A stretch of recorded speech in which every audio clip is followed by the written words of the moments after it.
the output becomes linear with the input. So this type of nonlinearity is very common in sensors and amplifiers. Next, we have another one that is called on-off.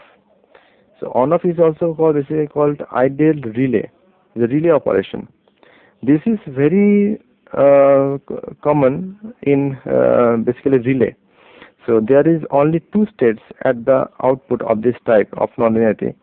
They are basically on and off. For any input, the output is either positive constant or negative constant.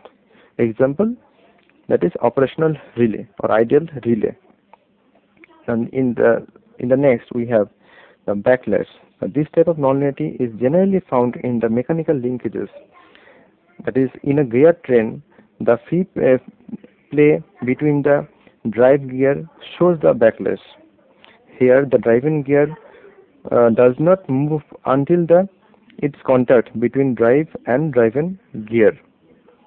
Then we have the combinational nonlinearity. So in that case, we have the combination of dead zone and on-off and saturation, whatever applicable.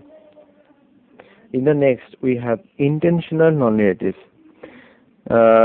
This type of nonlinearities are deliberately inserted in a system to modify the system performance. For example, a relay can be used as a power amplifier, which can provide large power amplification and is sometimes deliberately introduced in the control system.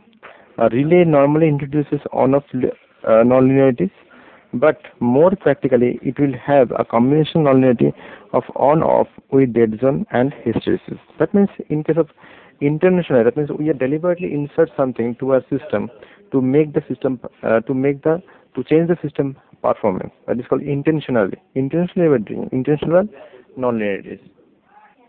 Now we want to discuss another point, that is, due to the different dynamics, a nonlinear system is comparison to a linear system exhibits some nonlinear phenomena which only takes place in presence of nonlinearity. Number one, that is finite escape time. Now what is finite escape time?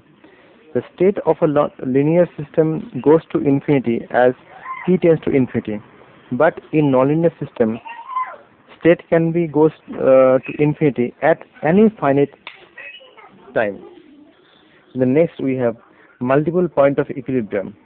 Linear system, in case of linear system, see in that case it takes y equals to mx. That means on a single line it acts as a one equilibrium point. Now you see in case of nonlinear system we have different states. Now due to the different states we have different equilibrium presence in a nonlinear system. So different operating points is present. That's why it is called multiple point of equilibrium. Next we have limit cycle. In linear system, oscillations depend on the input, initial condition and eigenvalue.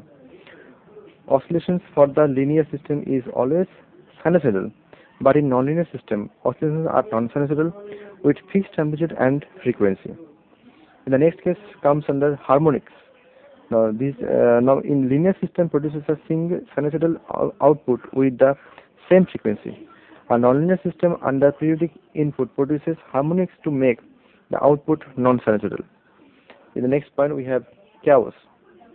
A nonlinear system may have a different steady-state behavior which is not a equilibrium point, or periodically it is called chaos. Next, discontinuity or jump. In a nonlinear system, if amplitude or frequency of input is changed smoothly, the output shows discontinuity or jump. In the next we have multiple behaviors. Depending on the input excitation, a nonlinear system may exhibit multiple behaviors. That is, unforced system may have a limit cycle. Periodic input may result in harmonics or chaotic behavior or amplitude and frequency. So that is all from today. So we'll come up with the next very shortly. The output becomes linear.